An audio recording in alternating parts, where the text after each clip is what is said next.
Olá, bom dia a todos. Eu sou o professor Robson Xavier, do Programa Associado de Pós-Graduação em Artes Visuais. Nós estamos dando início ao Seminário de Pesquisa e Investigação em Artes Visuais. A ideia desse projeto é permitir o contato dos egressos do programa de pós-graduação com os atuais discentes e discentes do nosso programa, para que possam tecer uma conversa sobre investigação a partir da experiência daqueles que já passaram pelo processo. A ideia é que os egressos possam falar um pouco da sua pesquisa, apresentar a pesquisa, e depois abrir um grande debate, uma grande conversa sobre os processos de pesquisa e investigação, sobre as dificuldades no processo de pesquisa, sobre as formas de resolução de problemas encontrados ao longo do percurso. E também sobre essa ideia da formatação da própria dissertação, assim, como um objeto que é não só um texto específico, mas principalmente um objeto a ser visto, a ser manuseado, onde a imagem tem um peso importante. Então, essas relações todas estão presentes nessas conversas. Nós vamos, então, receber hoje alguns egressos do programa e egressas do programa, né? Começando pela Sara Nina, ou seja, Sara Vasconcelos Cruz, né? Que vai falar um pouco da sua investigação. Em seguida, a Atena Pontes, depois o Leandro Garcia, depois o Guto Oca e, finalmente, o Helder Nóbrega. Então, 5 egressos e egressas do programa irão apresentar suas investigações realizadas aqui. Ok? Sejam todos muito bem-vindos. E, Sara, um abraço, assim, um abraço virtual, mas é essa a nossa ideia. Você quer falar agora, Sara?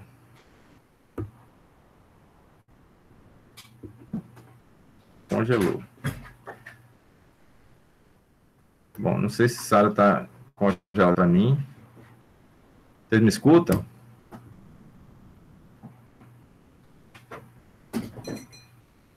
Sim, escutamos. Ok. Sara, você me escuta? Acho que Sara travou.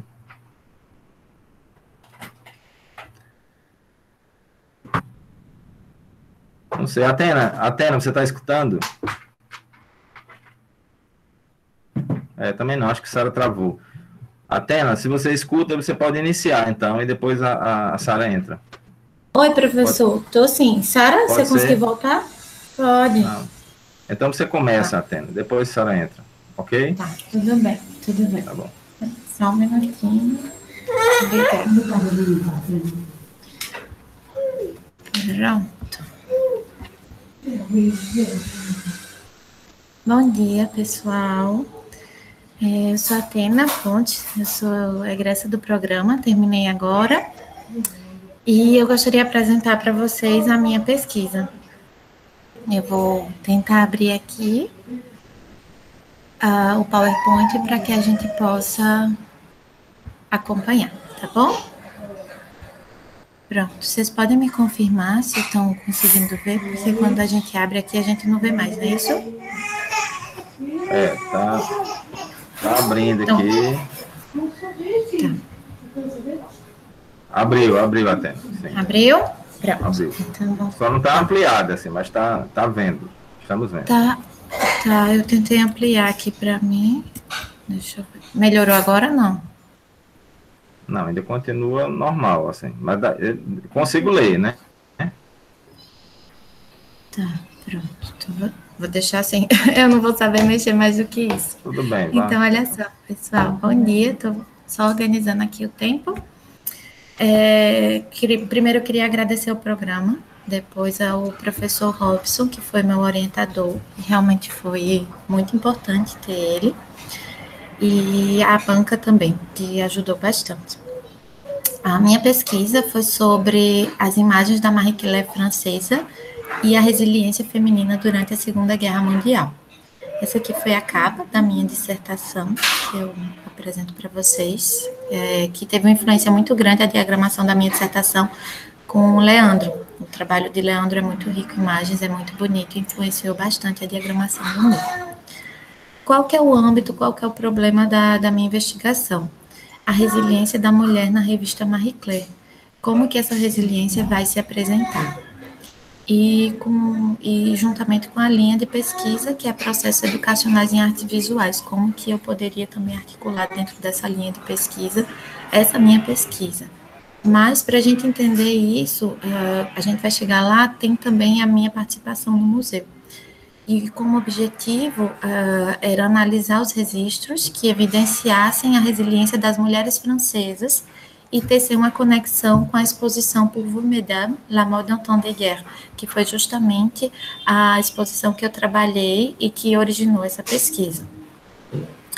Como teóricos, eu utilizei Ana May Barbosa, Warburg, Simone de Beauvoir e Didier Huberman como os fundamentais. Utilizei alguns outros que eu vou apontar, com outros conceitos como de resiliência que eu precisei para fundamentar.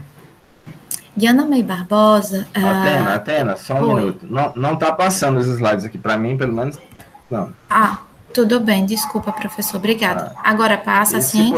Passa. Agora, se puder colocar em tela cheia, melhor. Eu estava pedindo isso. Se conseguir. É isso que eu não sei como colocar, porque eu estou colocando em tela cheia aqui para mim e não está indo para vocês. Aparecendo. Agora foi. Chegou agora foi. Pronto, tá. Então, vamos lá. Só vou voltar aqui rapidinho os slides para não passar um pouquinho do tempo. Aqui está a capa da revista, a capa da dissertação, o problema, né, o âmbito da investigação, a linha de pesquisa e o objetivo. Todas essas imagens são imagens que estão dentro da revista. A metodologia, como eu falei, então eu ia falar um pouquinho sobre a metodologia. Sobre de Ana May Barbosa, eu fundamentei na parte da abordagem triangular dentro da exposição, foi como eu refleti sobre essa exposição.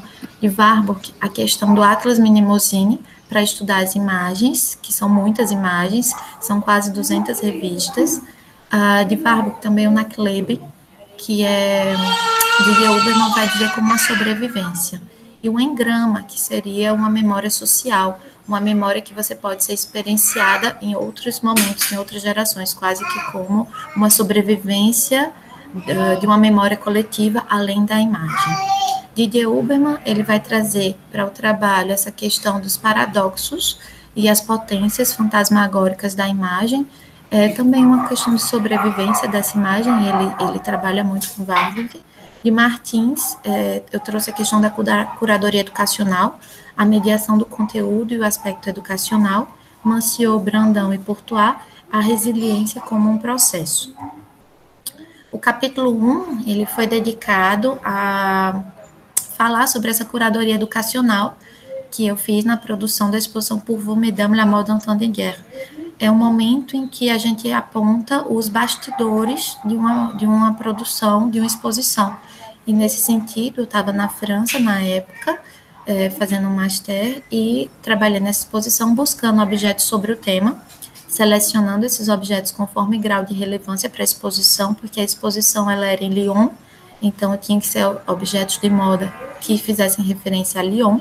Indiquei também possibilidades de apresentação desses objetos e utilizei a abordagem triangular para observar a questão da contextualização, a apreciação, mas o fazer artístico ele ficou em aberto, porque na época eu não estava mais lá durante a exposição, já tinha voltado para o Brasil.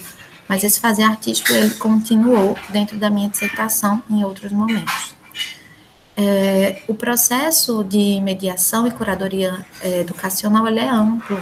E, nesse sentido, ele vai se estender aos bastidores da curadoria, esses bastidores da curadoria que ninguém nunca menciona tanto. São processos que nem sempre são documentados e que eles têm uma dinâmica da construção de saberes em, sobre e com artes visuais, uma questão bem interessante. O capítulo 2 foi dedicado a falar sobre a revista, a pensar sobre o objeto, a observar como esse objeto se comportou. Então, no começo da guerra, em 1939, nós tínhamos um preço da revista, que era 1,75 francos, e ela, em 1944, terminou em 6 francos. A pesquisa sobre a coluna, sobre a paginação, sobre as gráficas que ela passou, porque no começo da guerra ela era impressa em Paris, depois ela foi impressa em Lyon, conforme a ocupação alemã, e a sazonalidade, que vai sofrendo mudanças também. Vocês podem observar que em 39 a revista contava com 52 edições, em 44 só foram 15 edições, em 44 a revista para de publicar e só volta em 1954. Ana May Barbosa vai dizer que é o seguinte, que na história da arte o objeto do passado está aqui hoje e que a gente pode ter experiência direta com a fonte de informação, o objeto. Por isso que é muito importante a gente entender esse objeto. Então, esse capítulo foi dedicado a compreender a revista Marie Claire dentro desse período. O capítulo 3 fez referência à questão da imagem da mulher durante a Segunda Guerra Mundial. E, nesse sentido, a gente contou com o apoio da imagem fotográfica e social da mulher que tinha na revista, a imagem social e política que foi apontada por Simone de Beauvoir e Dominique Veillon, que é uma historiadora que fez um livro Moda e Guerra sobre a moda na Segunda Guerra Mundial. E essas imagens foram acolhidas dentro da proposta do Atlas Mnemosyne de Warburg, que é colar uma imagem junto da outra e abrir um diálogo. E nesse diálogo a gente observou que a capa ela tinha um conteúdo diferente do conteúdo interno. Na capa são mulheres solteiras, são mulheres bem empoderadas, e o conteúdo é completamente oposto, é só sobre maternidade, sobre casamento, sobre cuidar da casa. Aqui são todos os capítulos que foram, as capas que foram analisadas da revista, e esse capítulo foi dedicado à análise dessas revistas. Elas foram analisadas dentro dessa proposta de Warburg, e nesse sentido foi observado que as capas elas eram muito estáticas e sempre tinha a cabeça um pouco inclinada, e parece muito com as estátuas de bustos greco-romanas. Então eu fiz essa montagem para que tivesse uma identidade visual, uma forma de compreensão mais clara dessa remontagem da antiguidade que sobrevive até a época contemporânea, como vai dizer Didier Huberman. E a revista, como eu disse, ela vai falar só sobre assuntos domésticos, e o matrimônio vai ser muito destacado, porque na época a gente vai ter um governo, na França, o governo de Vichy, que vai culpabilizar as mulheres pela perda porque a França perdeu a guerra, vai dizer que nos anos 20, após a Primeira Guerra Mundial, elas foram muito promíscuas, elas não quiseram casar, elas foram muito individualistas, pensaram muito na sua liberdade, e não procriaram o suficiente, e a França não teve soldados para vencer a guerra. Então, ele investiu massivamente numa política de natalidade. E o último capítulo vai chamado Mulheres Culpadas, é a conclusão, isso me chamou bastante atenção. Dentro da revista tem um capítulo dedicado às mulheres culpadas, e é feita uma ficha delas, são 10 fichas, e então ele diz cada culpa dessas mulheres, para as outras mulheres observarem essas culpas e denunciarem mesmo, dizer, olha, você é muito perigosa, você não faça isso, você está fofocando, isso não é para você fofocar, não é para você fazer isso, você é um perigo público, digamos assim. E, nesse sentido, o trabalho é concluído observando a capa com suas formas e movimentos femininos que vão apontar essa sobrevivência do antigo, conforme Warburg. O conteúdo ele vai apontar a resiliência feminina em diversos caminhos, e dessa forma é possível pensar no engrama, nessa resiliência que se perpetua atualmente conforme uma memória social. As mulheres continuam buscando essa resiliência porque elas continuam lutando por sua sobrevivência. A abordagem triangular ela é extremamente flexível e ela se adaptou no contexto do museu, da montagem dessa exposição, e ela tem uma hora teórica dentro da proposta do primeiro capítulo, e uma hora prática. Essa imagem que vocês estão vendo aqui agora foi uma imagem que eu montei, que fala muito para mim sobre a minha pesquisa, as mulheres dentro dos bolsos, os homens continuam manipulando o sistema. O tema ele vai ter relevância pessoal e acadêmica, traz questões de gênero, a atuação da revista no Brasil, essa revista se internacionalizou mais de 20 países, também conta uma tradução desse conteúdo, foi todo traduzido, do francês para o português, e a interlocução entre esses autores e os desdobramentos que eles podem apontar. Tem uma pesquisadora francesa, Guise, que ela vai apontar, ela fez uma tese de doutorado em 2016 só sobre a revista, e do seu surgimento até a atualidade, no caso 2015, e ela apontou que a revista investe bastante em conteúdo sobre beleza. Então, a ideia é continuar essa minha pesquisa, mas pensando numa estética da guerra. Antes de finalizar, só uma questão, eu fiquei com muita dificuldade de concluir a pesquisa, ela ficou um pouquinho aberta e a banca ajudou bastante, e a gente chegou à conclusão de que a resiliência, que é o problema da minha pesquisa, ela vai ser vista numa questão mais estrutural. A sociedade, no caso a revista, ela foi resiliente, sim, em vários momentos, ela se adaptou, mas ela foi resiliente adaptando também o discurso do governo, que era esse discurso de natalidade, de matrimônio, de forma tão leve que naquele momento as mulheres consumiram isso. Então, essa máquina continuou a existir, continuou a manipular as mulheres, e essa resiliência foi ficando, então, por conta da revista e não por conta das mulheres. Eu trago para vocês aqui as referências que foram utilizadas e concluo com mais uma obra que eu fiz, por isso que eu falei que a parte prática de Ana May Barbosa se desdobrou ao longo do trabalho, com essa questão da mulher orgânica dentro dos remédios. É isso. Eu agradeço a vocês pela oportunidade e pelo tempo, e peço desculpas pelo slide que não estava andando. Obrigado, Atena. Bom, então eu passo a palavra agora para a Sara Cruz, Sara Nina. Oi, agora dá para me ouvir, né? Dá sim. Bom, bom dia a todos. Eu estou muito feliz de estar aqui, inclusive eu não sabia que o Wellington estava, então é um choque, assim, tipo, meu orientador, os meus colegas e meu ex-aluno, então, que é muito, muito bom. E eu vou começar aqui a minha apresentação, deixa eu compartilhar para vocês.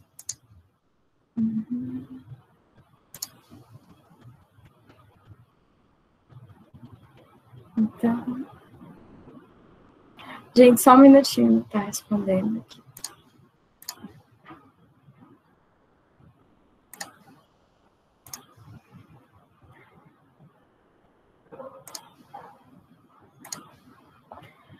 Vocês podem me dar um ok se estão vendo? Ok, tá ok, Sara, já.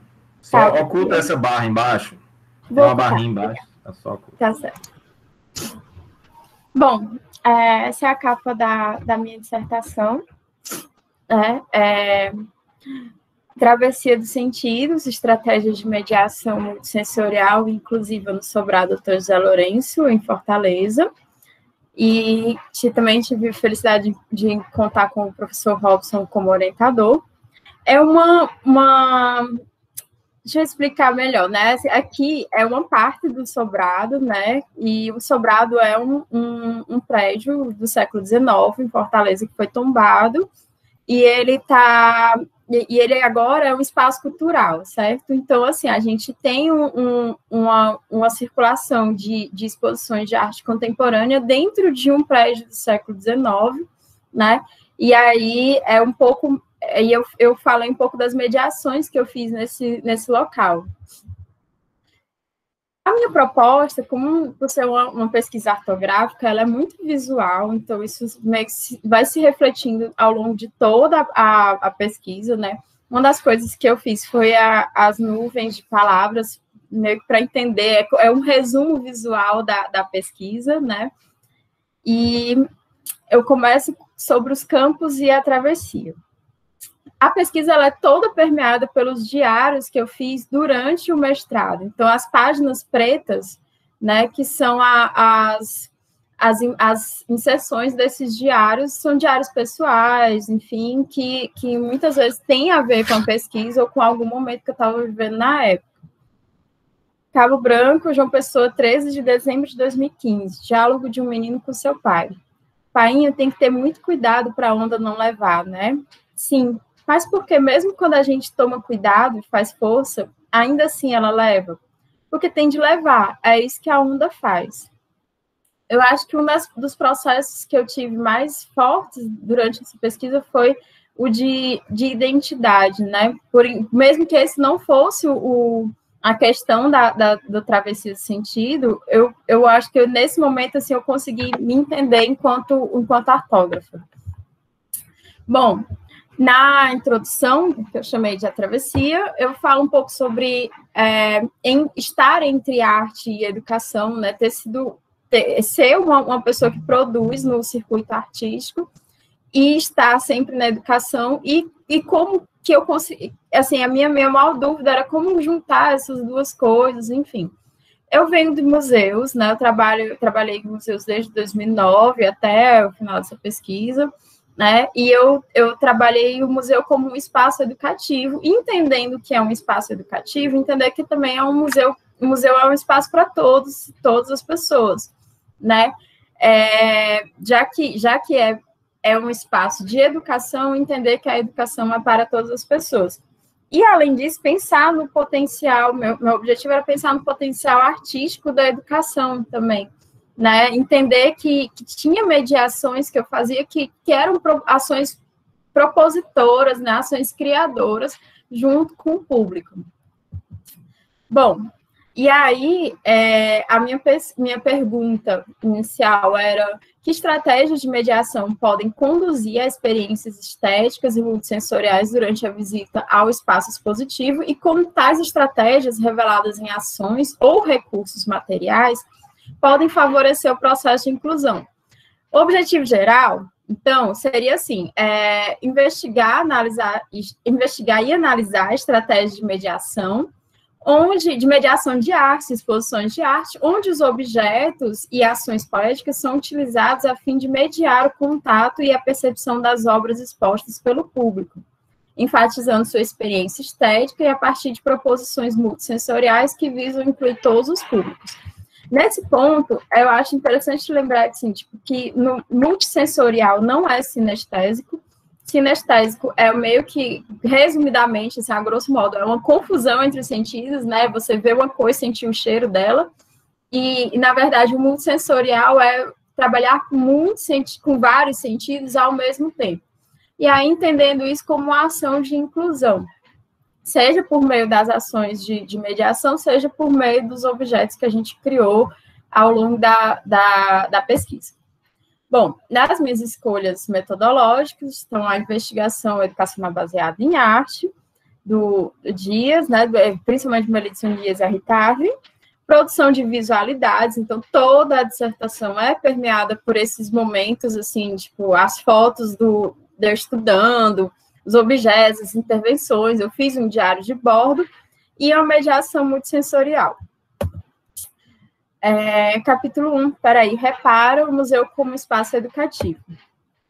Então, aqui eu vou apresentar mais como foi que se deu essa relação com o museu, né?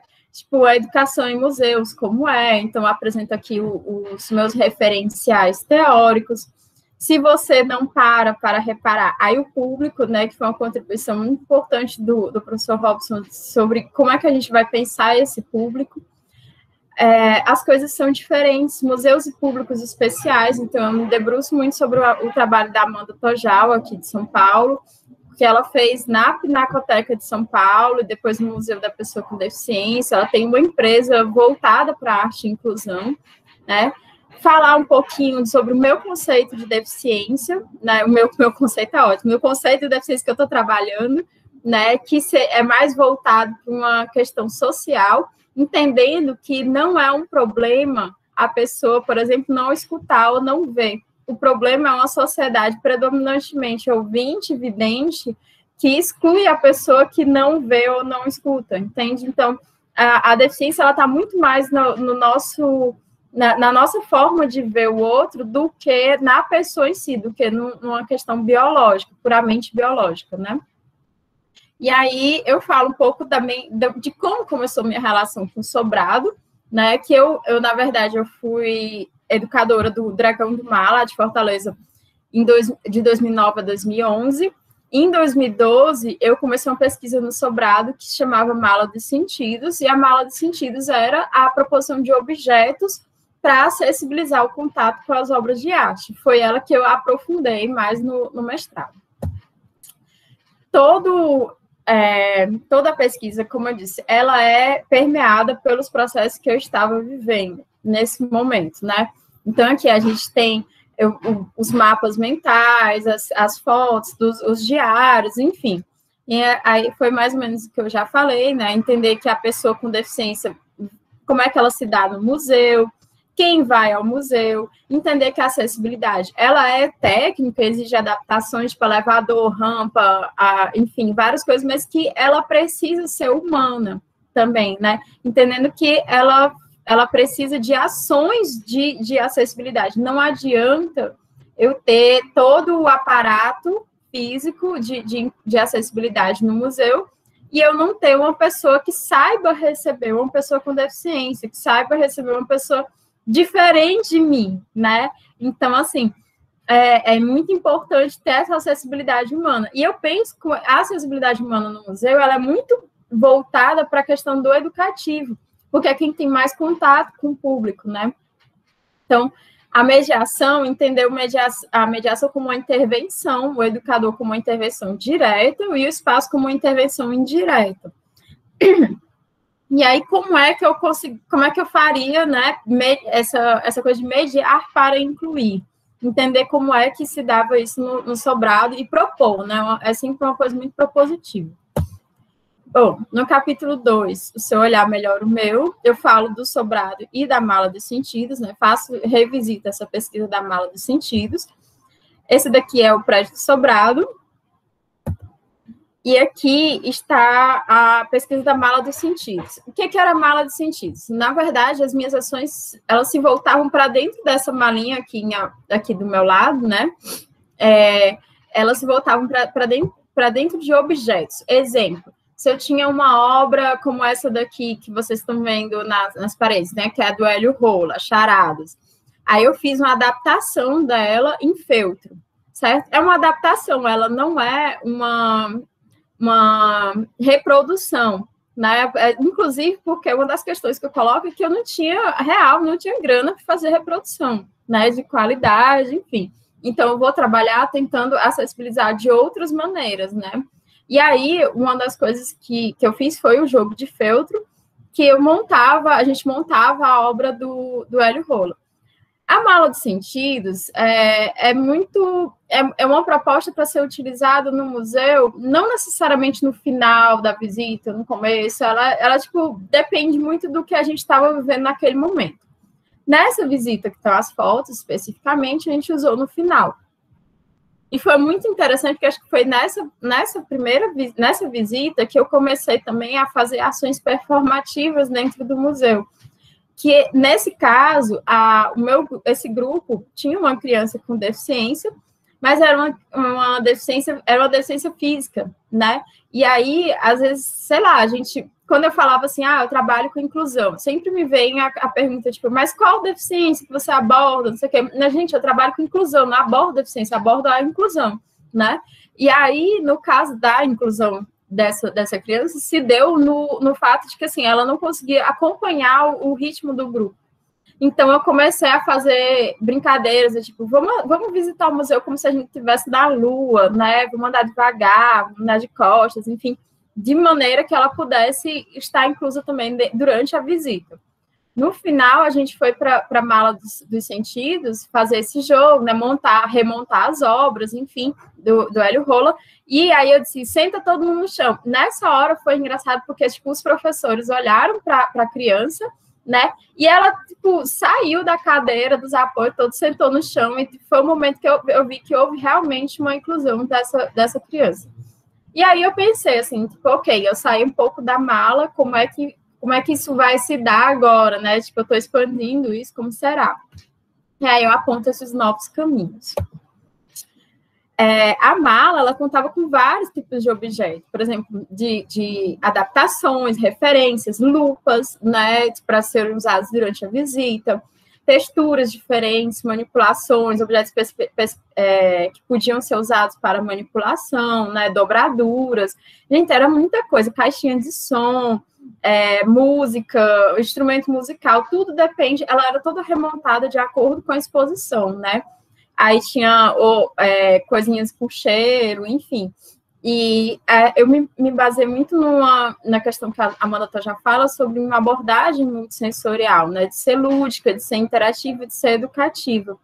De ter os jogos, objetos e adaptações facilitando, né? Essa abordagem mais sensorial, esse contato mais íntimo, mais corpóreo com a obra. E aí, para isso, qual o objetivo disso? Era favorecer diferentes canais de percepção. Né? Como é que a gente aprende? Como é que o corpo aprende? Como é que a inclusão se dá? E o que é inclusão? Né? A inclusão, para mim, é ter a diversidade como valor, entender que é para todo mundo, não só para a pessoa com deficiência X ou Y, enfim. E eu queria ver uma questão de mediação inclusiva, ou seja, dos grupos estarem realmente misturados, né? Enfim. E aí a gente vai para o capítulo 3, onde um menininho que estava na exposição falou assim, esse artista, ele pinta os sons. Eu achei bem legal, coloquei no capítulo, e eu vou abordar um pouco da experiência, sensorialidade e ludicidade na mediação, que é meio que a fundamentação teórica do trabalho. Né? A experiência, muito segundo Dewey La Roça, assim, quem me acompanha sabe, eu falo de Dewey, sei lá, quase todo dia, né? Entender que a experiência estética, ela se dá em desequilíbrios das rotinas, né? Tipo, você sempre vai ao museu com a mãozinha para trás sem poder tocar em nada, só olhar. Pois beleza, então eu vou desequilibrar essa rotina. Eu vou te propor que você toque no que pode ser tocado, claro, que você visite museu de lupa, que você visite museu descalço. Eu vou te propor desequilíbrios para poder gerar essas experiências estéticas. A parte da sensorialidade, ela é muito baseada no Le Breton. O Le Breton, ele tem 2 livros que foram essenciais, que acho que é Sociologia do Corpo e Antropologia dos Sentidos. Foi, assim, me abriu muito a mente sobre isso, né? E aí eu falo um pouco de artistas que utilizam isso. Durante o mestrado, eu visitei a exposição da Abramovic, eu fiquei completamente encantada, assim, pelo modo que ela conseguia juntar, né, as questões sensoriais, performance, enfim. E essa exposição foi muito importante no sentido de que ela contratou artistas para fazerem a mediação da exposição. Então, foi muito importante para mim me ver também, assim, eu não fui contratada, né, mas eu visitei e eu achei muito interessante ver como eu podia ser a artista que media, né. E, por fim, eu falei um pouco sobre ludicidade, muito baseada no Huizinga, né, levando essa ludicidade para mediação de arte. Entendendo, né, que aquilo que eu falei, a gente tem 3 pilares, experiência, ludicidade e sensorialidade. E elas não são uma mais importante que a outra, né, elas estão juntas. Então, assim, eu queria fazer uma relação entre vida e arte, né, entre poder andar descalço no museu, por exemplo, uma coisa que você sempre faz dentro de casa, né? Então, o La Roça, ele fala que o sujeito da experiência, né, ele está passando por esses desequilíbrios, ele precisa interromper os automatismos. E a experiência, gente, é uma troca consciente entre eu e o mundo, onde ambos, eu e o mundo, nos transformamos e somos transformados dentro desse momento, certo? Isso vai se dar a experiência estética. E se é estética, ela vai precisar dos sentidos, né? E na questão da sensorialidade, pensar como é que se dá esse corpo dentro do museu, dentro do espaço expositivo, né? O meu corpo de educador, o corpo do público, entender o que é intersensorialidade e multissensorialidade, né? Estar entre os sentidos, ou ter vários sentidos, entender que, nesse momento, eu tenho uma experiência criadora, uma experiência sensorial, e aí como é que isso vai afetar a minha mediação? A minha mediação, ela precisa ser lúdica, ela precisa ser uma experiência lúdica. Por quê? Porque o lúdico é relacionado ao prazer, né? A uma criação de situações de aprendizagem que são brincadeiras. E o jogo, o Huizinga fala disso, o jogo é uma categoria da vida, né? Assim, a gente está sempre jogando. E aí eu acho isso, enfim, eu basei aqui a minha fundamentação teórica. No meu capítulo 4, aí eu vou falar da experiência que eu tive nas exposições que eu decidi inserir no mestrado. Se tudo pode acontecer, resistência, poema e afetos na mediação do Sobrado. Aqui, a partir desse momento, todas as fotos foram tiradas por visitantes, certo? Então, tem as fotos que, assim, eu começo a propor várias intervenções, né? E uma delas, assim, tipo, como é que eu vou falar disso visualmente? Como é esse impacto da mediação visual, né? Esse impacto visual da mediação, desculpa. Então, eu dei a câmera para que os visitantes tirassem fotos da mediação, né? Então, a partir daqui, as fotos são deles. Pode alguém aparecer e acontecer de ser você, artista educador. As Nata e Castro, elas foram mediadoras na exposição da Marina, né? Então, eu peguei um artigo que elas falam um pouco sobre essa experiência, falar um pouco do artista, etc., do Basbal. Se tudo pode acontecer, se pode acontecer qualquer coisa, mediação como proposição poética e objetos multissensoriais, de novo, baseado na Tojal, na Moreno. Aí, assim, né, vale a fala de que algumas vezes é possível, por exemplo, na Tojal, na visita que eu fiz ao Museu da Pessoa com Deficiência, aqui em São Paulo, ela faz adaptações técnicas maravilhosas, gente, assim, tipo, de uma qualidade técnica incrível. Que como eu não... É real, assim, eu acho que esse é um problema da pesquisa no Brasil também, né? Não tenho grana para fazer isso. Então, o que eu vou fazer? Vou adaptar o máximo possível. E aí eu comecei a pensar nesses objetos que, em vez de serem adaptações da obra, né, serem referências.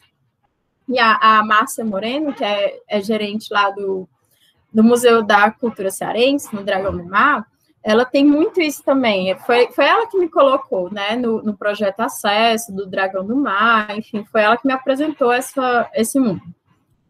Aí, 4.3, resistência, poema e afetos, relatos de mediação sensorial. As exposições que a gente visitou foram a Not Welcome, que não acabou não entrando no grupo nela. O Sobrado tem um grande problema de acesso na rua mesmo, gente. Não adianta o museu ser todo equipado, ter um super acesso, os educadores falando Libras, comunicando ao mesmo tempo, enfim.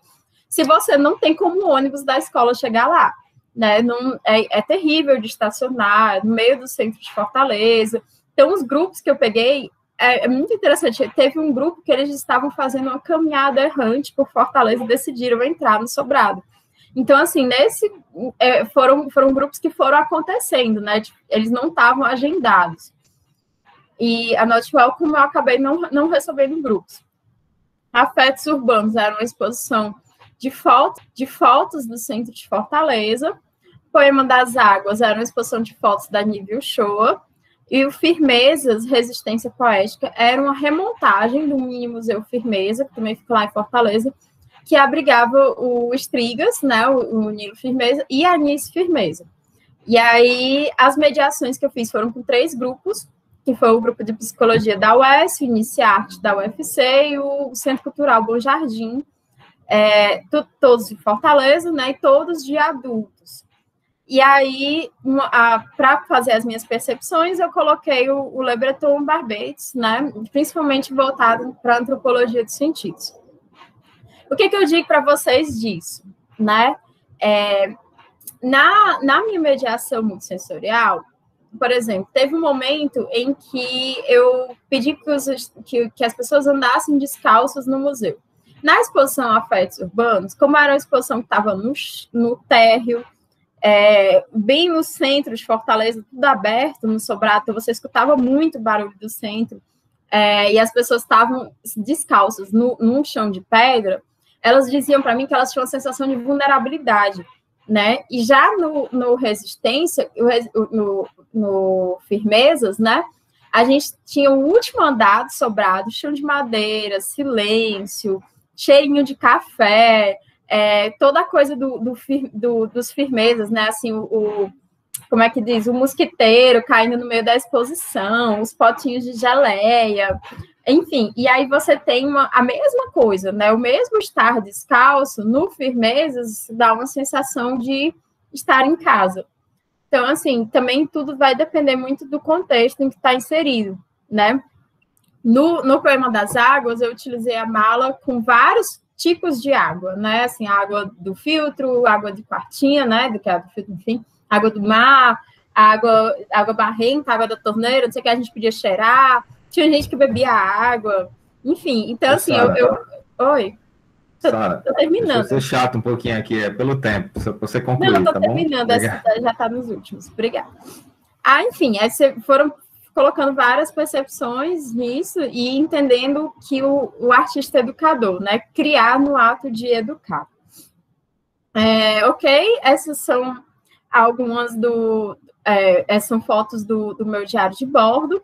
Eu entendi que a minha pesquisa tinha alguns princípios, que eram prezar pela diversidade das formas de aprendizagem, se propor a abraçar o desafio de atendê-las, respeitando a possibilidade múltipla de percepção do corpo, encarar o potencial educativo do processo, sem necessidade de buscar certas respostas, apresentar-se enquanto propositor de ações poéticas a partir da bagagem cultural, do contexto público visitante, e gerar dúvidas, questionamentos, inquietações, responder nada, né? Tipo, gerar muitas dúvidas, na verdade. Aqui também fotos dos visitantes, coisas do processo, né? Vocês estão vendo um pouco. Também todas essas fotos são tiradas pelos visitantes, tá? Aqui também. Aí um pouco do processo da nível show, né? Que são as várias águas, enfim, a gente pôde conversar um pouco. Também utilizei a mala. Também fotos de visitantes, tá, gente? Achei muito legal as fotos dos visitantes. E por considerações finais, é entender que, assim, que estratégias de mediação podem conduzir a mim, artista educadora, e ao público, experiências estéticas e multissensoriais durante a visita, ou seja, ser parte da pesquisa, é entender que a mediação sensorial reconhece o potencial do corpo como um todo para a percepção, entender os apelos sensoriais, a participação ativa do público, que facilita a sua experiência estética. Uma experiência sensorial acentua a vitalidade, né? E aí eu falo um pouco dos sentidos, gente. Sentido olfativo, que vai para as memórias afetivas, o tato, que é muito sobre o presente, sobre a vulnerabilidade, sabor também sobre memória, enfim. Entender se o museu é um espaço educativo, ele é um espaço de educação inclusiva, porque a educação pressupõe inclusão, na minha cabeça, gente. Inclusive, a educação inclusiva, para mim, é quase um pleonasmo. E a ação educativa ser para todos, já que ele é um espaço educativo. Se ela é para todos, ela precisa de uma mediação que valorize a diversidade e a sensorialidade e a inclusão como grupo indissociável da educação. A inclusão como princípio indissociável da educação. E, para finalizar, eu utilizei essa frase do Dewey, que me guiou bastante também, que são: os picos das montanhas não flutuam no ar sem sustentação. Eles tampouco se apoiam na terra, eles são a própria terra. Então, por isso que eu falo, a inclusão, ela é a própria educação, né? É o próprio princípio de educar. E é isso. Ok, obrigado, Sara. Nada. Eu vou, então, convidar aqui o Leandro. O Leandro está na sala? Leandro? Oi, bom dia, já apareci. Bom dia, Leandro. Ok. Agora é contigo.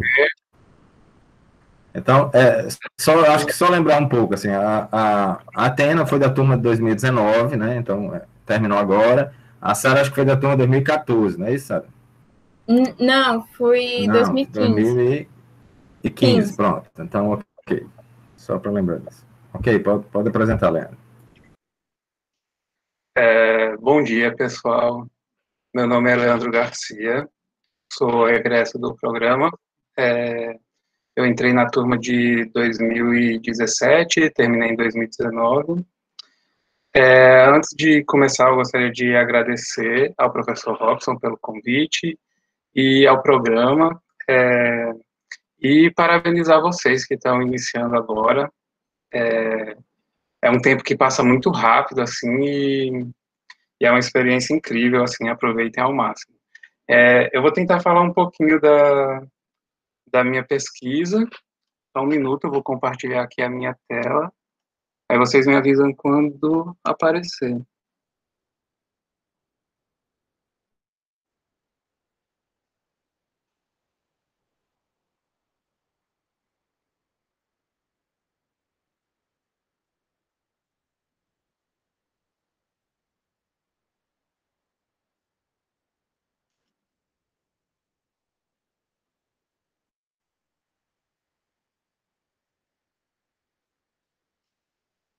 Apareceu? Ainda não, Leandro. Para mim não aparece Certo. ainda. Não. Meu computador está um pouquinho lento aqui, mas está indo. Vou ver.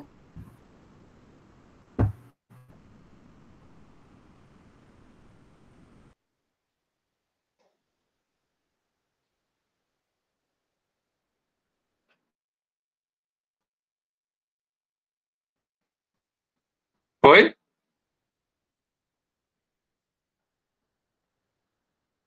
Oi? Acho que não. Apareceu? Ainda não. Sério? Apareceu até aquele negocinho para ocultar. Então já deve estar aparecendo. Não, Então aqui eu vou para a gente começar. não aparece. Eu acho que você precisa compartilhar. Está abrindo agora, está abrindo agora. Aqui abriu agora, Leandro. Agora ok. O título da minha pesquisa é Tessituras Artográficas, Ensino de Artes Visuais no Centro de Referência Especializado de Assistência Social. Essa pesquisa ela foi realizada no centro, no CREAS, de São Gonçalo do Amarante, Rio Grande do Norte, e assim, a minha pesquisa, ela parte da minha experiência nessa instituição. Em 2015, eu fui convocado a trabalhar com essa instituição, e um dos primeiros pontos assim que aconteceu foi porque eu procurei referência de trabalho de outros arte-educadores, de outras pessoas que trabalhavam com arte, e tivessem passado por essa instituição ou instituições semelhantes. E eu vi que não tinha nenhuma pesquisa, então, assim, antes mesmo de iniciar o meu trabalho lá, eu vi que seria uma oportunidade de pesquisa. Ao iniciar o meu trabalho no CREAS, eu comecei a registrar as minhas vivências lá, comecei a registrar tudo que eu fazia, e isso, aos poucos, eu fui fomentando a ideia da pesquisa. Essa imagem que está aparecendo para vocês faz parte da minha capa da dissertação, e eu vou começar aqui.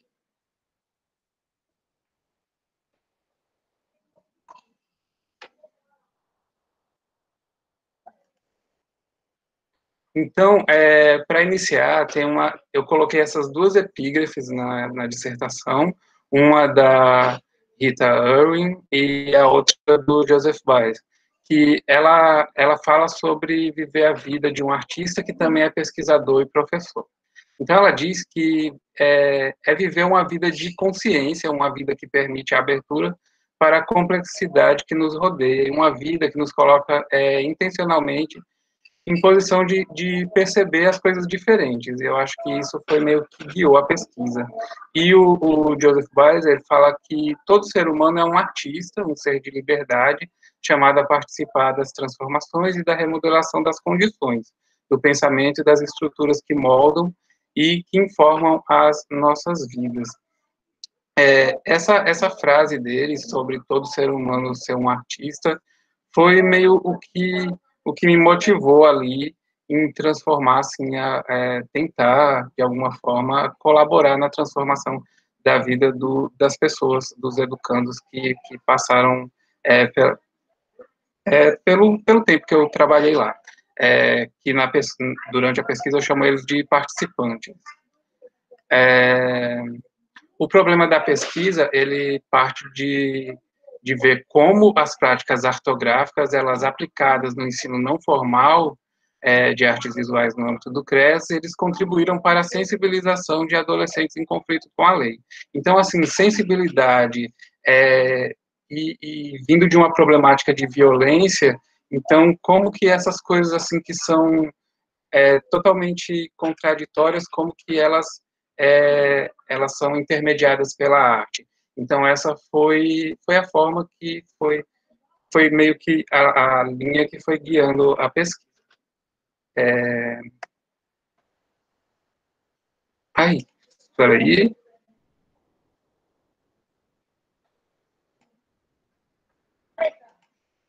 Então, a problemática é mesmo dessa alta incidência de adolescentes envolvidos em problemas com a lei. Então, eles estavam com esses conflitos. São Gonçalo do Amarante é uma cidade que tem, assim, altos índices, assim, de infrações, criminalidade alta, é um município, assim, carente, e ele fica na Grande Natal, apenas 50 minutos, assim, do centro de Natal, e é uma cidade que ela tem, assim, problemáticas que favoreceram, assim, ao trabalho mesmo e à ida. Como hipótese, eu pensei sobre o ensino não formal de artes visuais e como que ele pode propiciar os subsídios para a sensibilização dos adolescentes em conflito com a lei no CREAS. E aqui é um pouco dos meus objetivos geral e objetivos específicos. E o meu objetivo geral, ele parte de analisar os resultados da intervenção. E assim, nesse trabalho, eu fui vendo como que esse ensino não formal, ele ia acontecendo e os resultados, e vendo como esses adolescentes, eles reagiam assim, a minhas investidas de trabalho. E nos meus objetivos específicos, eu tentei colocar um objetivo específico e responder esse objetivo específico em cada capítulo. Então, a minha dissertação, ela teve 3 capítulos, e em cada um eu tento responder um deles. No primeiro, de refletir a pesquisa baseada em arte, no âmbito do CRES, das medidas socioeducativas, e no segundo, ver como que é caracterizada a ortografia no meu trabalho como arte educador, e na terceira, de avaliar a aplicabilidade do ensino não formal de artes visuais no contexto da liberdade assistida. E aí, eu tive alguns autores principais e temáticas abordadas. A primeira, que é a ortografia, a educação não formal e a estética relacional. Na ortografia, o principal livro utilizado foi o da Rita Irving e do Belidson Dias, que é o Pesquisa Educacional baseada em artes, ortografia. O da Maria Glória Gon, que ela trabalha com arte, com ensino não formal, e aí eu trouxe para aplicação no âmbito da arte. E aí teve esses 2 principais livros que foram usados, que foi o Educação Não Formal, Cultura e Política, e o Educação Não Formal e o Educador Social. E o Nicolas Borriot, com Estética Relacional. Para a metodologia, a gente utilizou o levantamento bibliográfico, a documentação oficial. É importante ressaltar que o CRES, ele tem alguns documentos próprios que eu tive autorização de utilizar, como tem um documento interno e que eles fazem todo ano, que é enviado para o Censo SUAS, que o SUAS é o Sistema Único de Assistência Social. Então, a partir desse levantamento, vai ver como naquele ano foi a funcionalidade dos CRES em todo o Brasil, CRAs e outros órgãos desse Sistema Único da Assistência Social. E também os registros da minha observação participante. Então, é importante ressaltar isso, que desde o início eu estava fazendo os registros e anotando tudo que acontecia ao longo da pesquisa. Então, assim, a minha pesquisa, ela já chegou com esse material pronto. Eu não apliquei depois, porque eu fui desenvolvendo ao longo do tempo e eu tinha material, assim, suficiente para esse trabalho durante os 2 anos do mestrado. Aqui eu vou falar um pouquinho agora dos meus 3 capítulos, que foi todos os capítulos eu tentei colocar de alguma forma, o título um pouco poético. Então, o primeiro, Onde Vivem os Guris, o município de São Gonçalo do Amarante. Então, Em cada capítulo eu tento colocar uma música, contextualizando ali, e na primeira foi a música O Meu Guri, do Chico Buarque. Nesse primeiro capítulo, utilizei dados do IBGE, o Atlas do Desenvolvimento Humano, dos programas das Nações Unidas, e também eu tentei fazer uma linha do tempo, explicando um pouco sobre as leis que vieram antes do Estatuto da Criança e do Adolescente, que são leis que protegem os adolescentes e as crianças. Então, assim, o primeiro código que o Brasil teve foi em 1927, que foi o Código de Menores. Esse nome menores, é importante ressaltar que ele fica meio que de forma pejorativa nesses primeiros códigos, porque ele, assim, quando a gente fala de menor, logo é associado a pessoas em situação de risco. E assim, depois teve o outro, que foi o Código de Menores, então foi o primeiro Código dos Menores, e o segundo Código de Menores, de 1979, até vir em 1990 o ECA, que é o Estatuto da Criança e do Adolescente. E aí também teve o livro de medidas socioeducativas e outras documentações aí. E aí eu falei um pouco sobre o perfil dos guris, fazendo essa referência à música, eu falei sobre eles como guris. E aí eu utilizei o plano municipal do atendimento socioeducativo de 2015 a 2017, e foi mais ou menos isso. Falei um pouco da liberdade assistida e da educação não formal, para abrir para essa parte do espelho ortográfico, as ressignificações. E aí eu falei um pouco sobre a minha função como arte educador, como que foi o tempo que eu estive lá, as minhas lutas para conseguir fazer o meu espaço ali, porque eu tive que conquistar desde a sala que eu iria trabalhar, porque, assim, o espaço que me foi fornecido não era de acordo com o trabalho que eu iria fazer. Então, foram diversas lutas que foram registradas aí.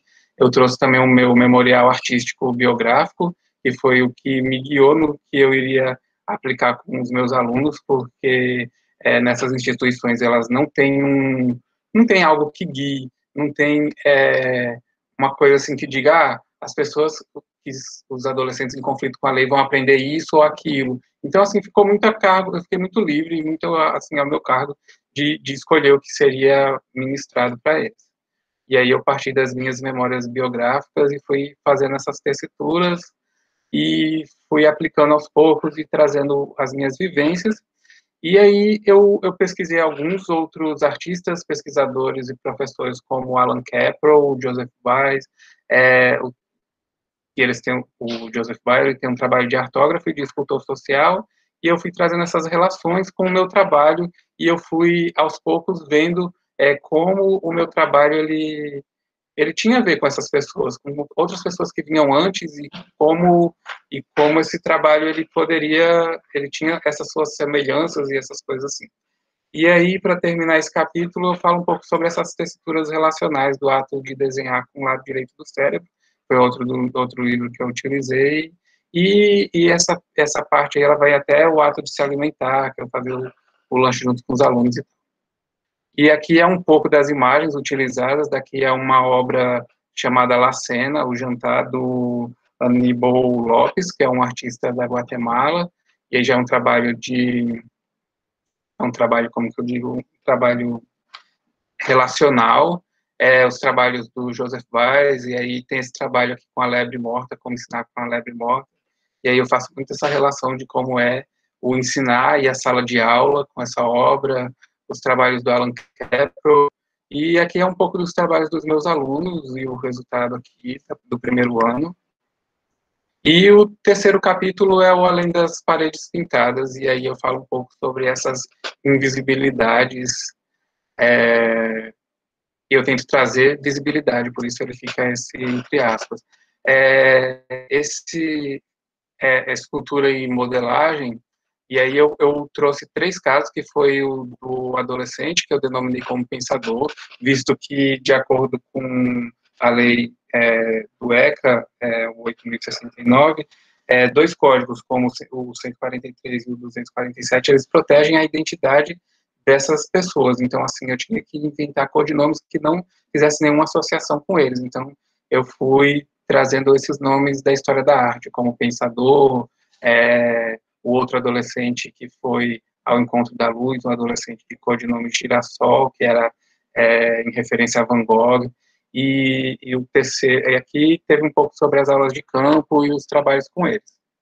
E aí, nas minhas considerações finais, eu trouxe a música 4 minutos e 33 segundos do John Cage, e aí eu falo um pouco sobre esse silêncio entre palavras, visto que o meu trabalho, ele tem tanto um trabalho, assim, grande em imagens e tal, e como que foi durante esse processo, a leitura, a pesquisa, a escrita, e como eu me percebi como artista, professor e pesquisador. E aqui tem um pouquinho das minhas referências.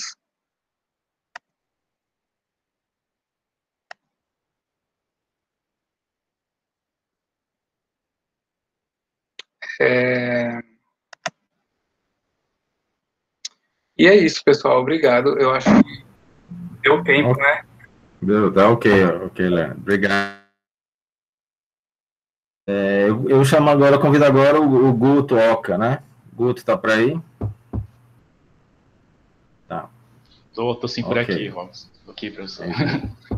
Bom dia, pessoal. Bom dia a todos. É um prazer estar aqui. Antes de iniciar a apresentação, bem rapidinho, falar da importância desse momento. Eu lembro que quando eu estava iniciando o mestrado, ali eu, Ateno, Helder, o pessoal todinho, Leandro foi lá apresentar a pesquisa dele. Isso foi muito inspirador para muita gente, inclusive para mim.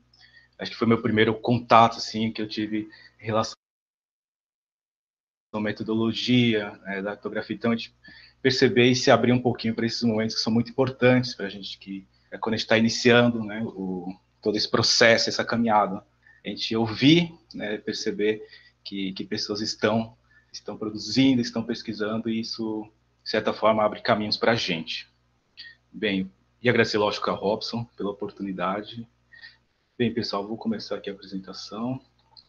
Um instantinho, porque meu computador também está um pouquinho lento. Eu vou compartilhar de início a tela inteira, que aí dá para me organizar e passar os slides aqui da forma mais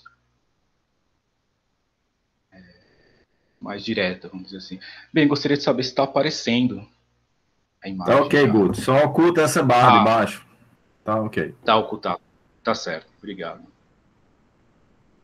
Bem, gente, vamos lá. A minha pesquisa, né, eu falo do meu trabalho, eu tive orientação do professor Robson Xavier nesse processo, e o título da minha dissertação é Gutoca, no caso, eu enquanto artista, e a cor que eu não vejo, tá? Eu trago essa problematização da cor que não é vista, né, da cor da pele negra, de pessoas negras que não são vistas em alguns espaços, e eu incorporei isso no meu trabalho artístico, e trouxe, né, em forma de pesquisa e de processos criativos também para a academia, para o mestrado. Bem, o problema da pesquisa. O problema da pesquisa, ele surgiu a partir de duas exposições, né, dos trabalhos que eu realizei ainda enquanto Guto Holanda, no momento logo após esse período, eu tive a mudança de nome artístico, mas nesse período eu ainda estava como Guto Holanda.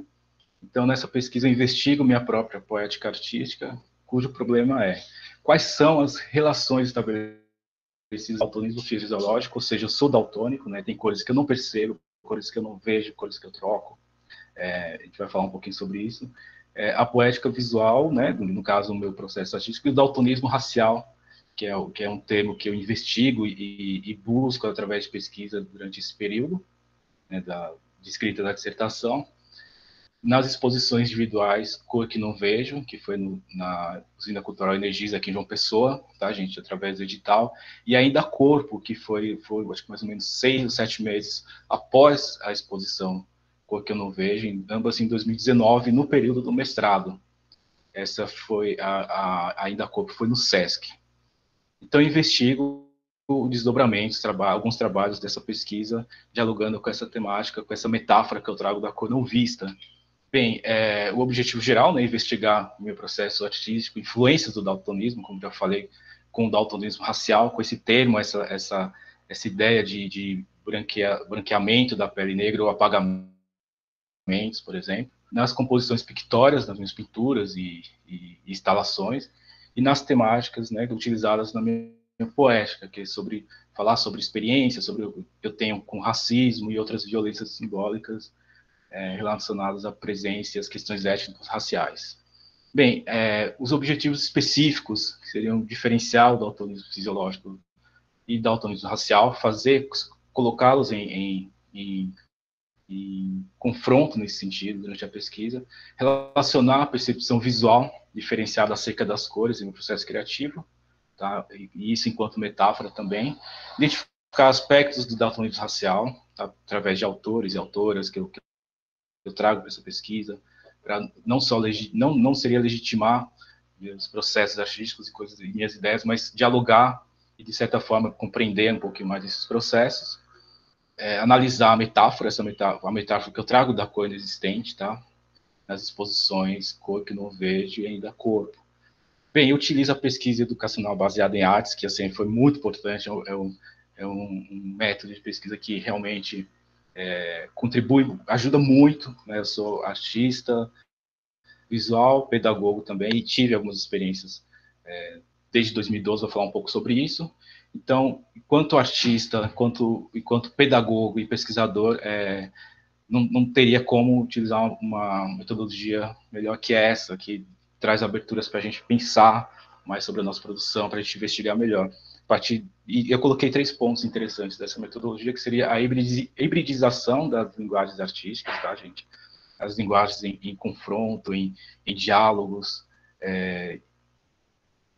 enfim, também me colocar enquanto artista, educador e pesquisador desse processo todo de pesquisa e perceber esses processos anterior vamos dizer assim, a descoberta da metodologia também, investigar um pouquinho como era esse processo e as diferentes maneiras de gerar conhecimento.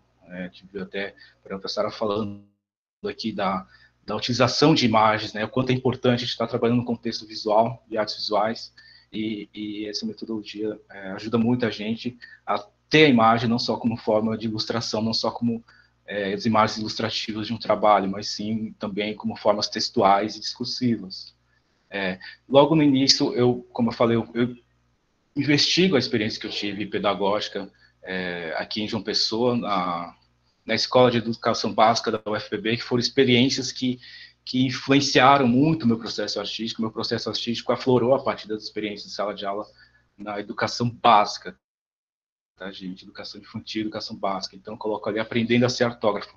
Então, volto um pouquinho a esses momentos, de 2012, 2013 até 2014, mais ou menos, e passo a investigar um pouco melhor algumas questões, algumas coisas que estavam ali quase que adormecidas, e faço levantamentos de desenhos, levantamentos de croquis e coisas que influenciaram o meu trabalho artístico nesse período. Tá? Então, eu fui bolsista nesse período pelo Prolicem, tá? Então, coloco um pouquinho dessa experiência também no trabalho, e a partir disso eu comecei a trazer para a minha pesquisa artística, né, para o meu trabalho artístico, o contexto social, né, das minhas pinturas, o local onde estou inserido, que seria a cidade de João Pessoa. E então comecei a investigar um pouquinho a exploração de sujeitos marginalizados, as situações de pessoas de rua, e consequentemente questões ligadas à exclusão de negros e negras, que são a maioria dessa população excluída de diversos setores, não só social, mas também artístico, vamos dizer assim. Então, logo no primeiro capítulo, antes de falar um pouco do meu trabalho, das minhas ideias, dos meus processos criativos, eu falo um pouco sobre a arte afro-brasileira e como e os porquês de eu me identificar enquanto artista afro-brasileiro, de onde que surge, né, o termo arte afro-brasileira, com um pouco do contexto histórico, entender que eu comecei a entender que essa terminologia não seria só um tema, né, mas é um termo que nasce de resistências relacionadas à negritude. O termo afro-brasilidade surge de uma ideia que vem dos Estados Unidos, né, de American Africans, então, afro-americanos, no caso, e como que isso influenciou os movimentos negros aqui no Brasil e passaram a incorporar esse termo, não só afro-brasilidade, mas como arte afro-brasileira. Fala um pouquinho da preocupação com a banalização, trago o Renato Silva para dialogar um pouco sobre a banalização do que seria o termo, utilizar o termo. Será que todas as pessoas que pintam ou que trabalham com temáticas da diáspora africana, será que eles seriam considerados artistas afro-brasileiros? Os porquês disso e onde que estão as relações de artistas e pessoas que se identificam e que assumem tal terminologia. Então, trago um pouquinho essa problemática do próprio termo enfim, ao longo do trabalho eu vou me identificando mais, cada vez mais com o termo e assumindo mais essa questão, e eu vou colocar logo mais atrás, enquanto ativista negro também dentro desse contexto da arte afro-brasileira. E ainda nesse capítulo eu procuro problematizar os porquês das invisibilidades do contexto artístico relacionado a artistas negros e negras. Perpasso um pouco pelo período do modernismo, onde a figura do negro, a figura da mulher negra principalmente, ainda era muito objetivizada, era muito utilizada como objeto de estudo, e não colocando os artistas enquanto protagonistas. Então, as formas estereotipadas, muitas vezes, da figura, dos costumes, vinham ainda de uma herança colonial europeia muito grande. E eu trago essa pintura, eu analiso um pouco, eu falo um pouco sobre essa pintura de A Redenção de Cã, onde a avó ali está agradecendo a Deus pela netinha, ou pelo netinho ali ter nascido com a pele clara, branca, e quanto que é problemática essa ideia de miscigenação da população brasileira, tá? Então, eu trago um pouquinho essas problemáticas para ir me localizando um pouco melhor durante esse meu processo artístico e esse processo de pesquisa também. Bem, logo em seguida, eu falo da minha experiência quanto artista, experiência quanto artista numa residência artística aqui na Paraíba, né, que era a Arapocarte Residência, onde eu pude ter contato com um espaço considerado sagrado eu vou falar logo em seguida, pela Jurema Sagrada, enfim, mas eu não me detenho tanto à questão de religiosa, mas sim da importância de um lugar carregado por energias e um local onde eu pude produzir muito durante o movimento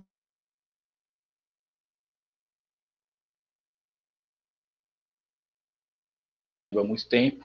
Então, a partir disso, eu comecei a investigar um pouquinho esse processo de pintura, trabalhar pensando um pouco mais na perspectiva decolonial e política através do meu trabalho, a partir de diálogos também com outras visualidades decoloniais, comecei a investigar mais processos de outros artistas e colocar isso também em confronto, tá, de certa forma, e daí foi surgindo a ideia de trabalhar sobre a visibilidade negra e apagamentos, né, qual que é o meu lugar enquanto artista nesse espaço e em outros espaços mais.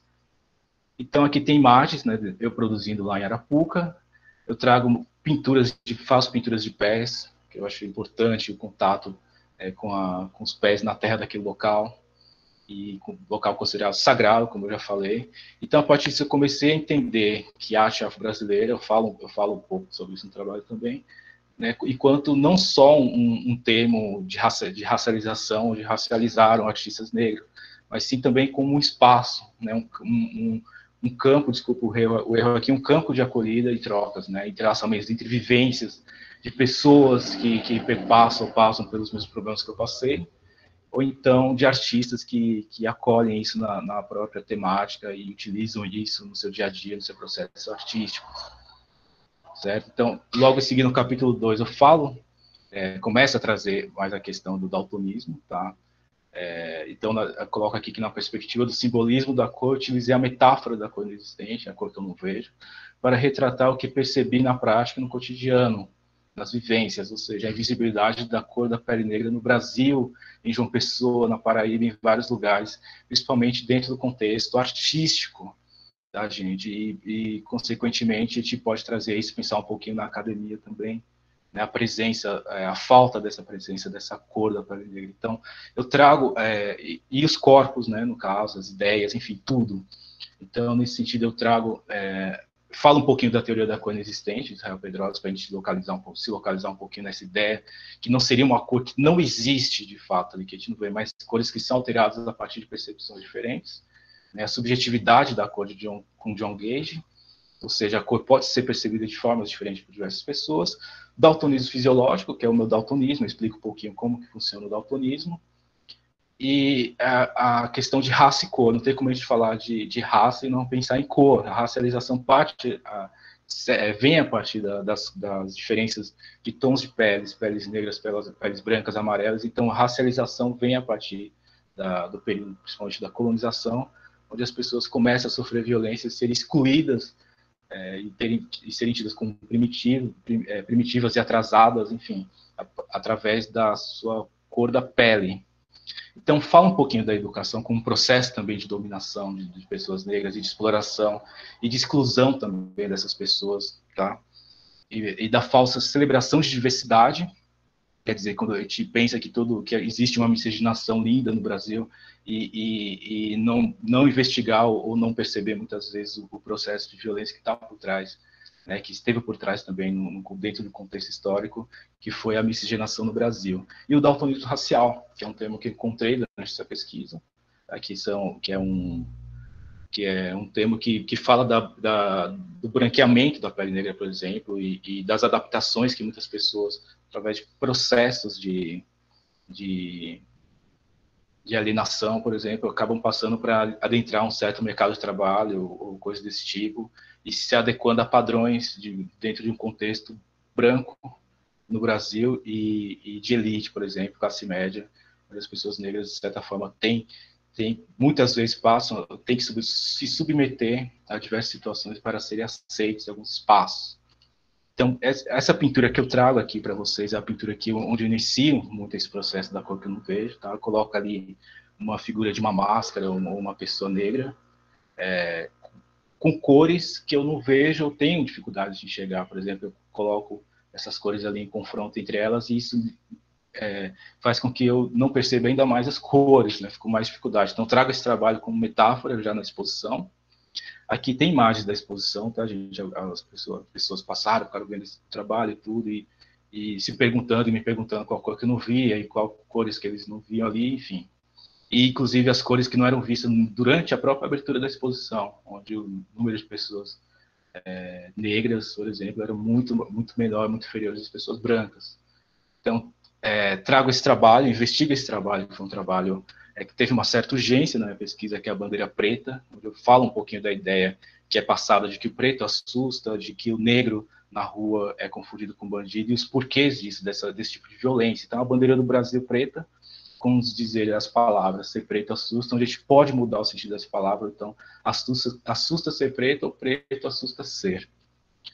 Aqui está o processo, tá, os desenhos, os primeiros croquis que foram durante o período do mestrado, tá, gente, desse trabalho.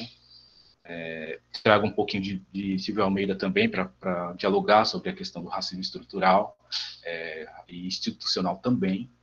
Aqui o processo, produzindo a bandeira em casa, né, eu produzi todos os trabalhos, eu gosto de produzir as coisas, né, eu costurar se eu não sei, e pintar, enfim.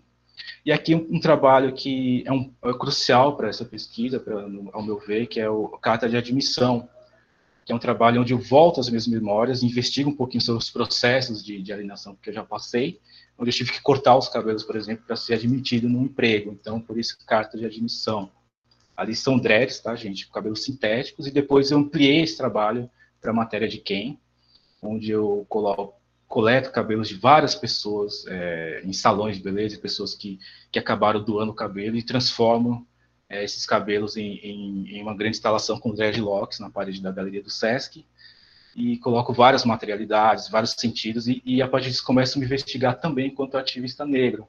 Eu trago Renata Felinto, a gente vai falar um pouquinho sobre o artivismo, tá? O artivismo negro, ou seja, a união do fazer artístico e as possibilidades de comunicação visual alinhadas a questionamentos que se encontram na pauta dos movimentos negros contra o racismo, contra a exploração das pessoas negras, enfim.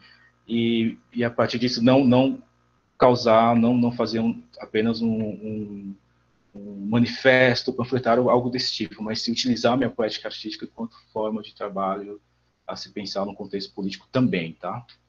Aqui são imagens da exposição, né, a instalação com as pinturas ali que eu coloco pedaços de pés, ou então os pés e a cabeça de pessoas negras.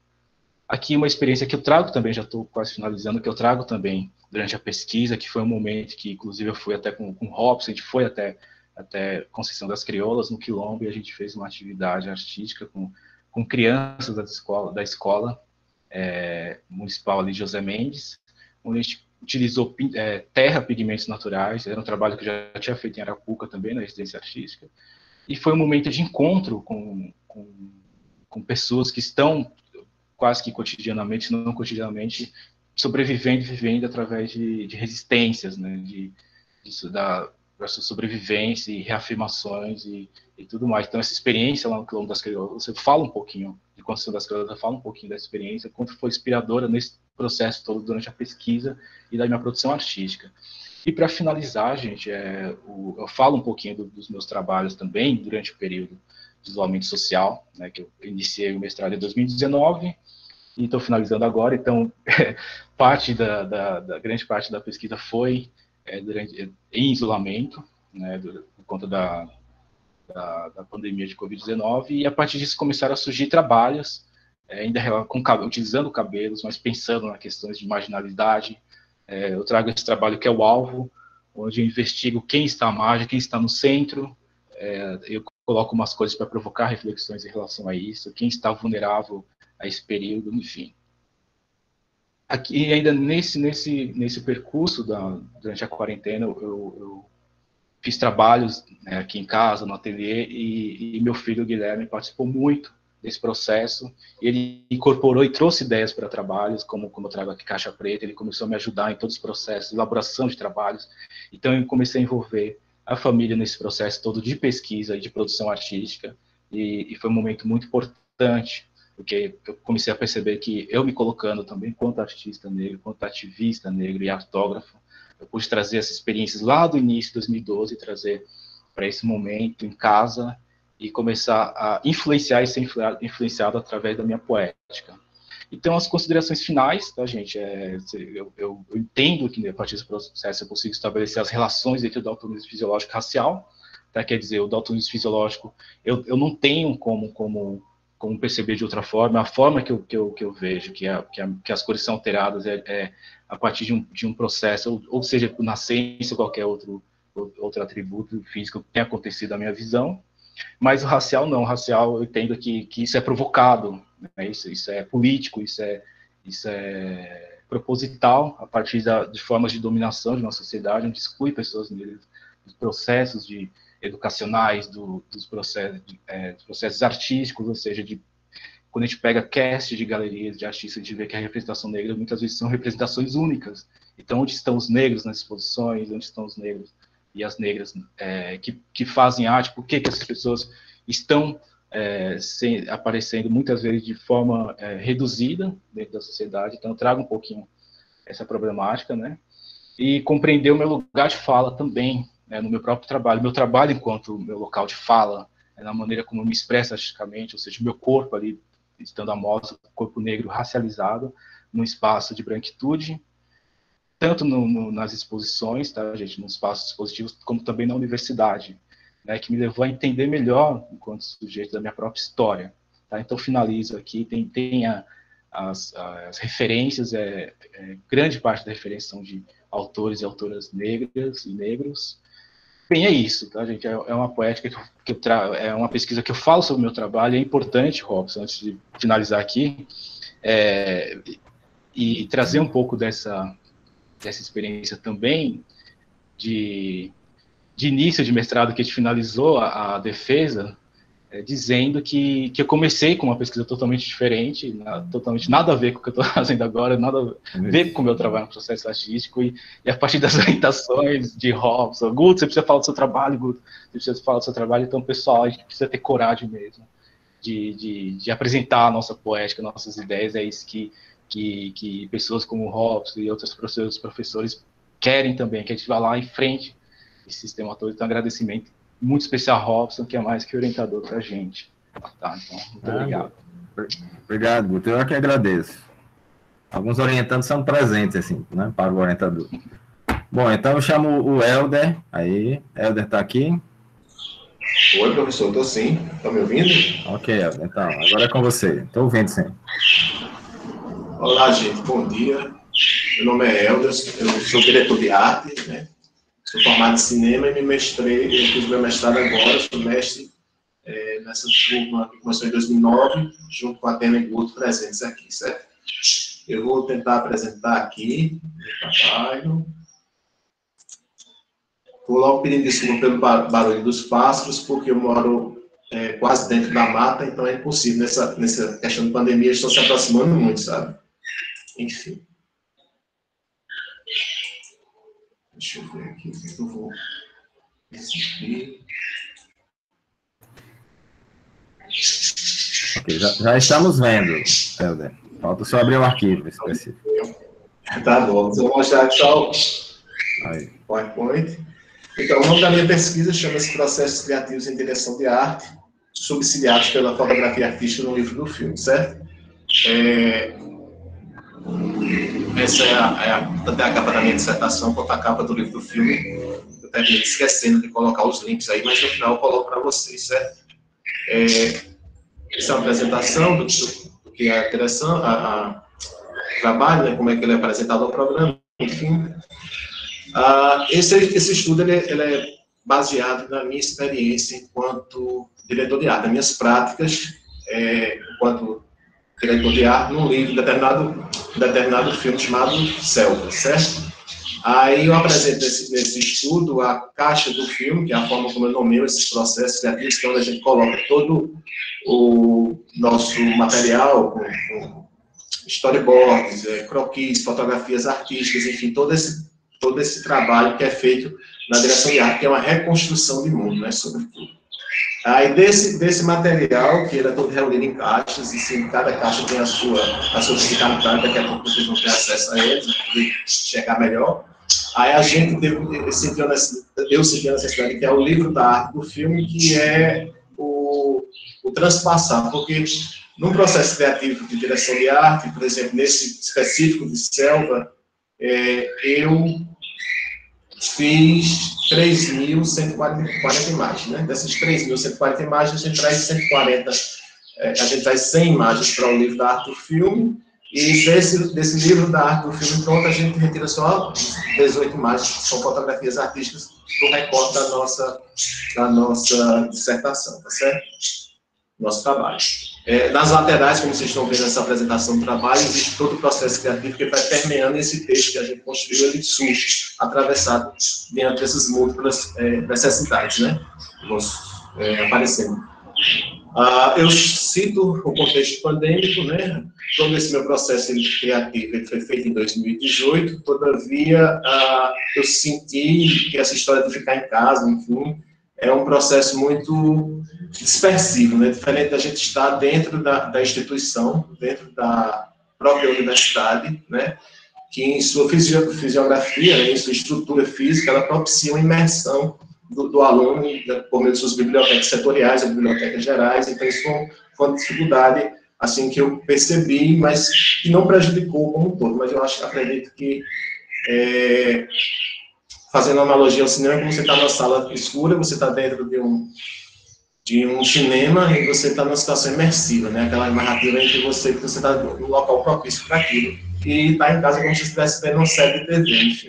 A sua pesquisa lá sendo fragmentada devido às várias urgências que vão ocorrendo, acentuadas no contexto pandêmico, não é isso?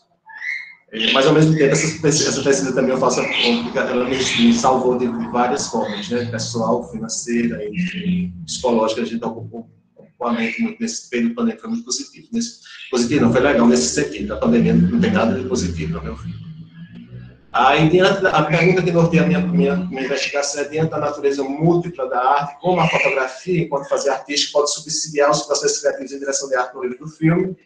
E escolhemos como metodologia um estudo de caso, no qual a bricolagem ela surge de uma necessidade, da mesma forma como surge a pesquisa, a investigação em cima de uma prática artística, a gente encontra na bricolagem, mencionada por Dias Ivlen, a solução eficaz para uma metodologia específica para a direção de arte, porque a direção de arte ela vai mexendo com vários autores, da sociologia, da política, enfim, para poder a gente trabalhar com essas reconstruções de mundo, né? Aí, no capítulo 1, em busca de uma poética identitária, aí eu trago um conceito de poética identitária que eu trouxe nesse produto que eu fiz, né? No sentido de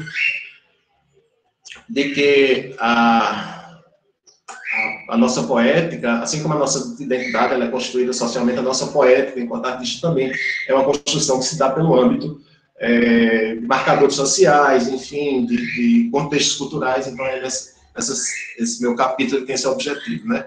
Porque eu sou um artista que eu venho do trabalho com teatro e eu trabalho com cinema. Então, no teatro, eu sigo uma escala de luminâncias voltada para o CIMIC, né? Vamos dizer assim, que é aquela impressão que você vê a olho nu.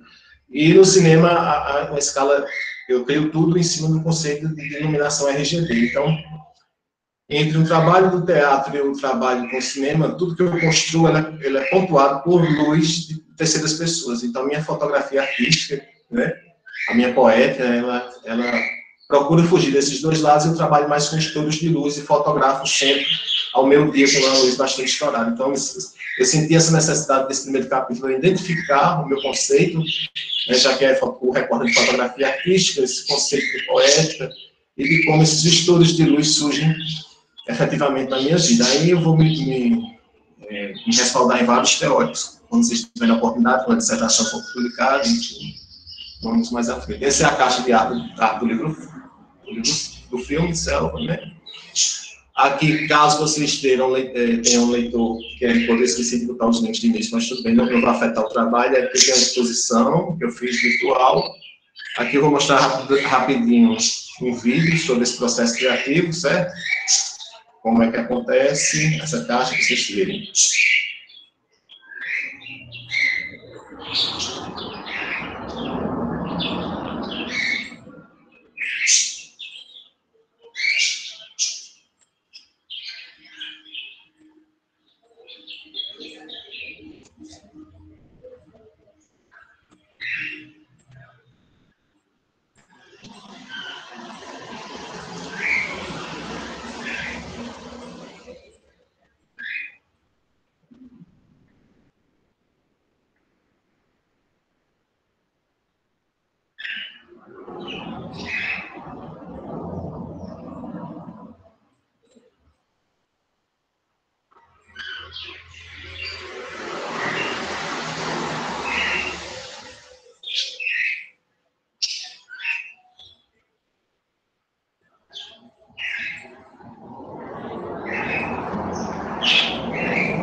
Pronto, gente, já deu para ter tido uma ideia, né? Eu vou tentar ser mais breve por conta do horário, enfim. Aí essa dissertação, esse vídeo também foi feito para um dos professores da banca, que ele é paulista, enfim, da UFSC, o professor Massarolo. Então, desse ensaio, desse vídeo de 1 minuto que eu quis mostrar ele como se manuseava a caixa, já que meu orientador teve acesso, o professor Robson já teve acesso, os colegas de turma tiveram acesso, menos ele, aí surgiu já um desmembramento, né? São as reverberações dessa dissertação. Quer dizer, já na realização dela, já surge um outro produto transmídia que eu vou apresentar em formato de artigo futuramente com o meu orientador, certo? Quem quiser acessar, depois eu passo o link também com quem pode daí, dá para ver. Esse é o livro da arte do filme Selva, que é a mesma capa, eu já expliquei o motivo dele existir, que é a mesma capa da minha dissertação, certo? Aí no capítulo 2 a gente trata do livro da arte do filme Selva, ou seja, como é que se deu esse processo criativo do filme, por que aí eu vou conceituando, né?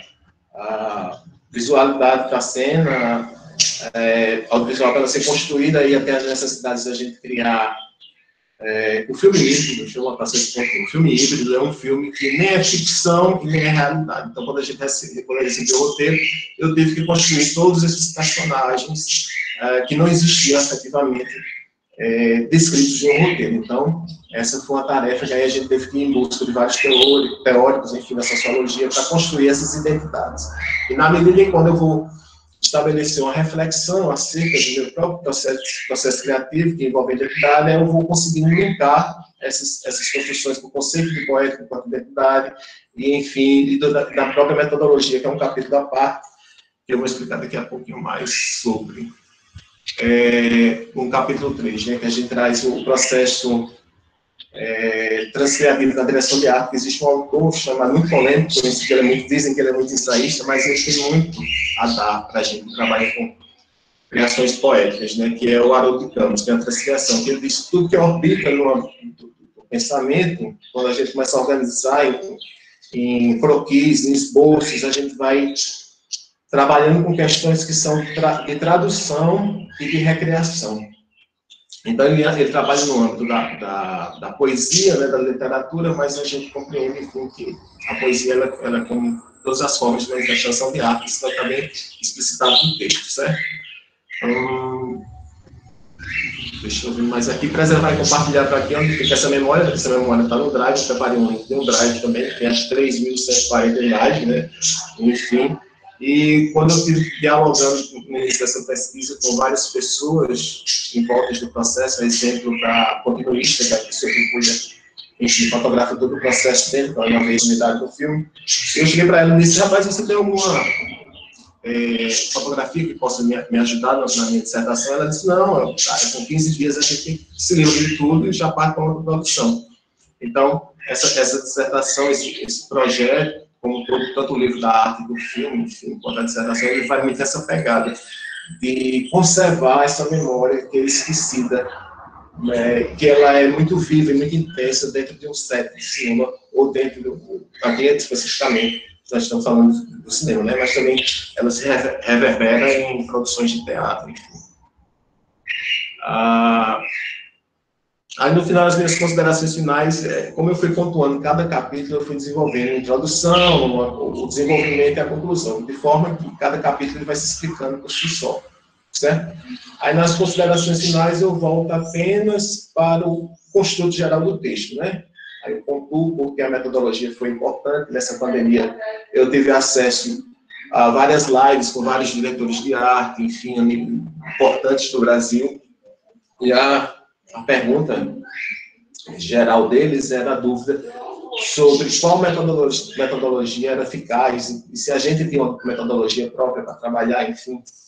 Aí, como eu estava no meio da pesquisa, eu não ia revelar aquilo, né, mas aí está o entendimento, né, que eu trago nessas considerações finais, que o processo criador enquanto transcriação, a direção de arte, ela é uma construção e reconstrução identitária, e a poética enquanto identidade construída ao longo da jornada do próprio artista, tendo em mente os seus marcadores sociais e os contextos culturais que o permeiam a ele, né? E essa fotografia artística, ela surge como subsídio para esses processos, né, criativos. Algumas delas estão aqui, e na medida em que a gente faz essas fotografias artísticas, ela propiciam a gente fazer testagem, sabe? A gente coloca rendas sobre ela depois dela impressa e a gente manipula ela digitalmente, então ela termina barateando muito o custo da produção, né, essa fotografia artística, que a gente pode fazer várias testagens delas antes de ir para o set, propriamente, dado vista que ele não a gente começa a enxergar pela fotografia através da lente da câmera, que é o que faz a gente enxergar o filme, né? Todo mundo sabe que a câmera ela não é tão perfeita quanto o olho humano, ela não enxerga tão bem. Aí aqui eu trago os meus referenciais teóricos, certo? Torno público meu agradecimento à CAP, só para chegar, um pouco seus docentes e discentes, especialmente o professor Robson, né? E meu orientador, Dr. João de Lima Gomes, Dr. Hermes Machado, que é um botânico, um doutor em botânica, que me ajudou muito a construir essas visualidades desse filme, certo? Que também não foi lançado agora, vai ser lançado esse ano por conta da pandemia. É isso, gente. Tentei ser rápido por conta do horário, não sei cansativo para vocês. Muito obrigado pela atenção. Eu vou disponibilizar os links daquelas coisinhas que eu falei e que eu não botei anteriormente. Tudo bem? Ok. Então, obrigado, Helder. Eu vou agradecer inicialmente a todos os egressos aqui que apresentaram os trabalhos e vou interromper essa gravação, ok? Para que possamos continuar nossa conversa.